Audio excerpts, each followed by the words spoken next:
On l'a entendu à la radio pour la première fois en 1989. L'année suivante, son premier album paraissait sur les tablettes un peu partout au Québec en 1990. Elle vient de sortir un tout nouvel album, Une lettre, 35 ans plus tard, avec le premier extrait Viens changer ma vie. Et on la retrouve encore une fois, encore et encore, pour reprendre le thème d'une chanson, une de tes chansons. On retrouve Laurence Jalbert au bout du fil. Bonjour. Bonjour. Écoute, je tiens à spécifier, 35 ans, c'est sur scène. Hein? J'ai commencé à 16 ans. Mais c'est vrai, mon premier album est sorti en 90. Tout d'abord, merci bien d'avoir accepté l'invitation. Ah, je suis très contente. Ça arrive pas assez souvent.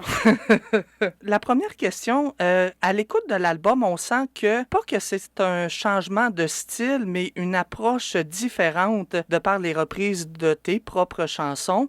Qu'est-ce qui a décidé que c'était une approche différente qu'il fallait prendre pour cet album-là? C'est la tournée. OK. La tournée que je suis en train de faire. C'est vraiment la tournée qui m'a, goroché dans cet univers-là parce que on a travaillé, répété pour monter le spectacle. Tu sais, c'est mon 10e album, puis à chaque album, je fais plusieurs tournées. Et c'est la première fois que ça m'arrive, d'avoir envie de garder encore les chansons, de les rebâtir, mais faire en sorte qu'ils durent encore 20 ans sur un album, 20-25 ans, ou pour la vie, là, comme on l'entend. Mais là, celle-là, j'ai voulu leur donner l'empreinte du show que je fais présentement, qui est très country, qui est très folk, qui est très, tu sais, je veux dire, je viens de Rivière-au-Nord, en Gaspésie, moi, là. Fait que c'est de là d'où je viens, hein, tu sais, les shows western que j'allais voir, les seuls shows qui se déplaçaient chez nous, c'était des shows western. Je reviens à mon enfance, tout simplement. C'est la petite fille de 8-9 ans qui montait des spectacles pour pouvoir chanter dedans. C'est elle qui a eu envie de faire cet album-là de cette façon-là. Est-ce que c'était de façon imposée, entre guillemets, de faire une reprise, d'actualiser tes propres chansons pour, évidemment, tu parlais tantôt que ça reste pour la vie. Est-ce que c'était une manière de le faire? Est-ce que c'était nécessaire, dans le fond, de rebaptiser ou de réactualiser ces chansons-là?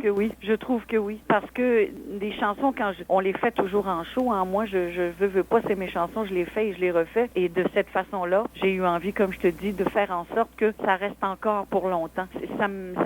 Cette maladie-là m'était pas pognée avant, ça m'a pognée là.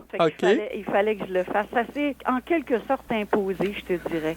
C'était une semaine avant qu'on commence les répétitions, qu'on parte en tournée. Les gars me demandaient, mes collaborateurs Pierre Doré, Jean-Philippe Lagueux me demandaient Lo, quand est-ce qu'on sort un album? Il me semble que ça fait longtemps.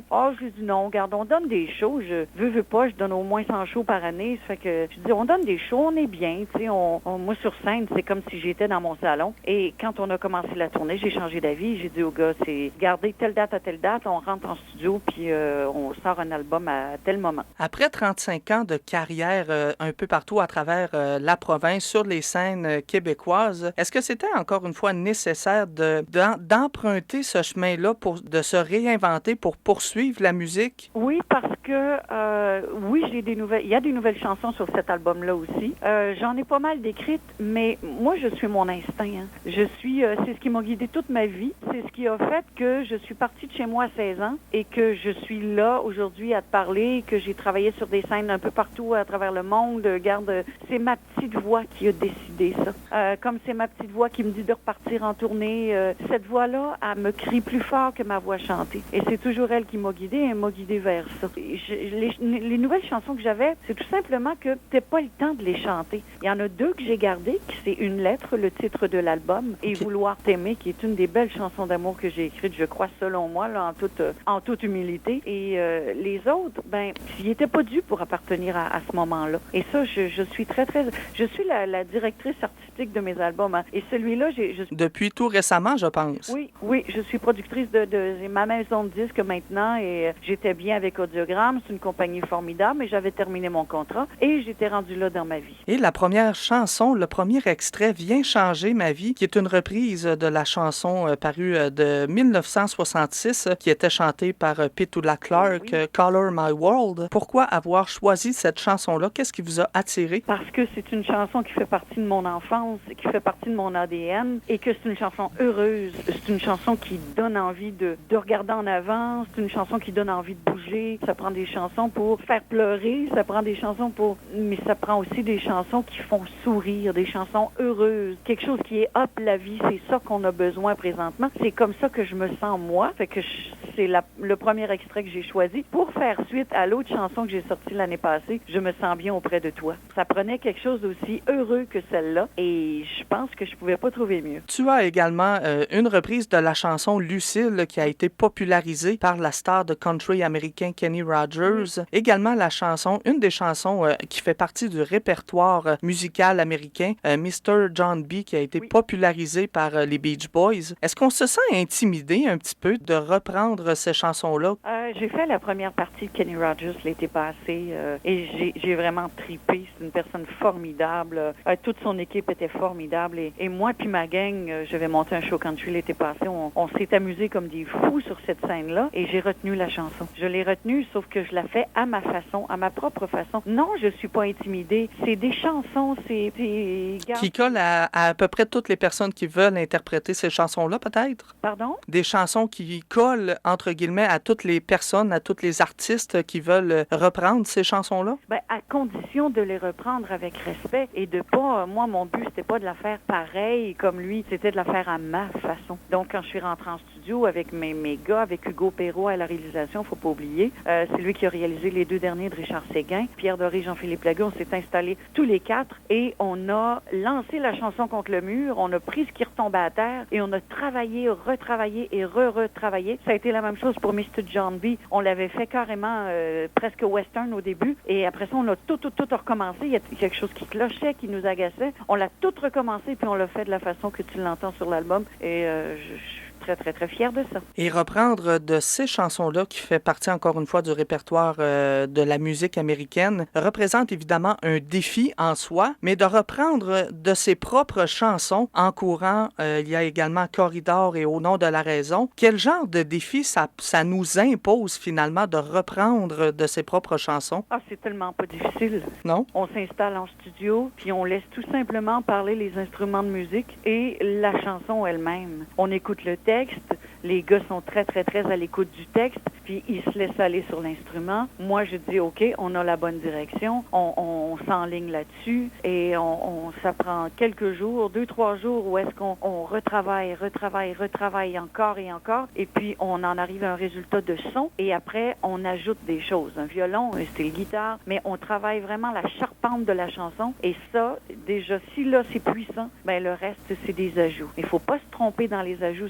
Je veux dire, il faut que ce soit fait avec goût aussi, puis avec respect de la chanson. C'est tout simplement d'être à l'écoute de ce que ça raconte, puis de laisser aller les instruments. Le premier album qui est paru en 1990 a été certifié l'année suivante en 91. Ça a été un succès immédiat. Ça a été la même chose aussi pour l'album paru en 1993, Corridor, et également, vous avez donné, tu as donné un spectacle également en duo avec Don Bigra qui a charmé la critique et le public aussi. Est-ce que les objectifs au fil des 35 ans de carrière, ça change ou on délaisse un petit peu le côté critique que s'ils sont pas comblés, ça nous dérange un petit plus ou moins? Je fais les choses selon, comme je l'ai dit tout à l'heure, la petite voix qui me parle à l'intérieur. Moi, j'écoute énormément de musique. J'écoute des albums, j'écoute des shows, j'écoute des DVD, je vais voir des shows. Je prends ce qui reste. Quand je sors d'un spectacle, puis il me reste une impression de bonheur, de texture sonore, et c'est la même chose que quand j'écoute un album, je garde ça et je l'applique sur ce que je fais, que ce soit en show ou sur un album. Donc, jusqu'à maintenant, je me suis pas trompée souvent. Je touche du bois parce que j'ai toujours eu des bonnes critiques. Je touche vraiment du bois. Je suis toujours étonnée de voir mes salles pleines, puis de voir le monde qui sont là pour moi. Puis moi, ce que je fais, je redonne. Vous venez d'un petit village de la Gaspésie, Rivière-au-Renard. Est-ce que ça demeure toujours une source d'inspiration pour toi ou que ce soit pas nécessairement d'aller visiter sur le terrain, si on veut, le village, mais toujours rester dans l'esprit pour, je sais pas, s'évader ou pour composer de la musique? J'ai autant besoin d'y aller que d'y penser chaque jour de ma vie. Moi, j'ai une maison là-bas et puis ma famille est là-bas. Chez nous, c'est là-bas.